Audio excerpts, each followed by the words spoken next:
कोपरगाव तालुक्यात मृत्यूचे तांडव घालणाऱ्या नरभक्षक बिबट्याला ठार करण्यात अखेर वन विभागाला यश आले आहे।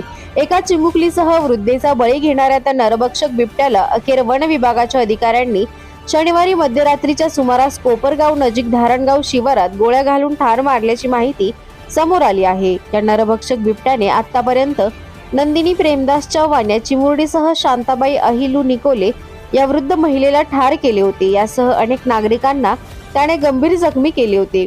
सदर नरभक्षक बिबट्याला ठार करण्यात यावे यासाठी नागरिकांनी दोनदा रास्ता रोको देखील केला होता।